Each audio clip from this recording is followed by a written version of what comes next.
കർണാടകയിലെ അങ്കോളയിലുണ്ടായ അപകടത്തിൽപ്പെട്ട അർജുൻ്റെ ബന്ധുക്കൾ നമ്മോടൊപ്പം ചേരുന്നുണ്ട്. അർജുൻ്റെ ഭാര്യ ആണല്ലേ. എപ്പോഴാണ് അവസാനമായിട്ട് വിളിച്ചത്?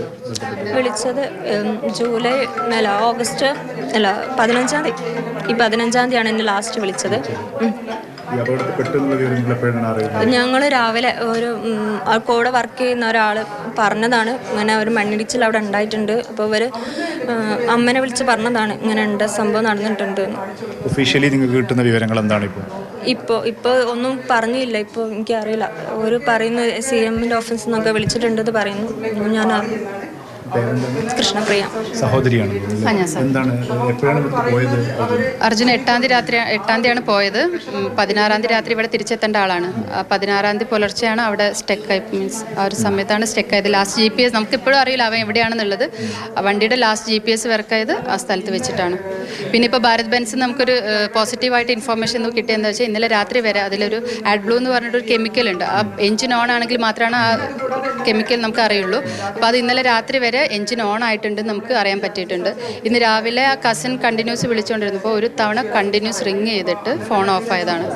അപ്പം അവൻ അവിടെ സർവൈവ് ചെയ്യുന്നുണ്ട്. ഇപ്പോൾ 72 മണിക്കൂർ ഓൾമോസ്റ്റ് കഴിഞ്ഞ്. അവിടുത്തെ റെസ്ക്യൂ പ്രവർത്തനം അവർ ഗതാഗതം പുനരാരംഭിക്കാനുള്ളൊരു ഇത് മാത്രമേ നടക്കുന്നുള്ളൂ. അവൻ എത്രയും പെട്ടെന്ന് രക്ഷപ്പെടുത്താന്നുള്ളൊരു ഇതിന് വേണ്ടിയിട്ടാണ് നമ്മൾ ഇന്നലെ ആദ്യം MP-ൻ്റെ ഓഫീസിൽ പോയി. ഇന്ന് നമുക്ക് എല്ലാ മിനിസ്റ്ററി ആ ലെവലിൽ നിന്നൊക്കെ നമുക്ക് വിളി വരുന്നുണ്ട്. അവരെ സപ്പോർട്ടും കാര്യങ്ങളൊക്കെ പറയുന്നുണ്ട്. CM സാറിൻ്റെ ഓഫീസിൽ നിന്നടക്കം ഇപ്പം വിളി വന്നിട്ടുണ്ടായിരുന്നു. പ്രവർത്തനത്തിൻ്റെ പുരോഗതി എത്രത്തോളം ഉണ്ട്?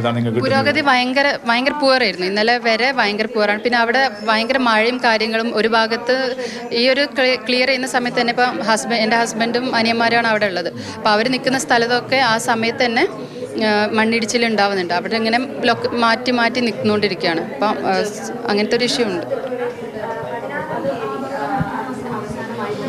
തീർച്ചയായും രക്ഷാപ്രവർത്തനം ഇവിടെ ഇപ്പോഴും പുരോഗമിച്ചുകൊണ്ടിരിക്കുന്നത്. പക്ഷേ ഇന്നലെ വരെ വളരെ മന്ദഗതിയിലായിരുന്നു രക്ഷാപ്രവർത്തനം എന്നാണ് ബന്ധുക്കൾ പറയുന്നത്. അവർക്ക് പക്ഷേ ഇന്ന് രാവിലെ അവസാനമായി ഫോൺ കോൾ അവർക്ക് അർജുനെ വിളിച്ച സമയത്ത് ഫോൺ റിങ് ചെയ്യുന്നുണ്ടായിരുന്നു. പക്ഷേ പിന്നീട് ഫോൺ സ്വിച്ച് ഓഫ് ആവുന്ന സാഹചര്യമാണ് ഉണ്ടായിരുന്നത് എന്നുള്ളതാണ്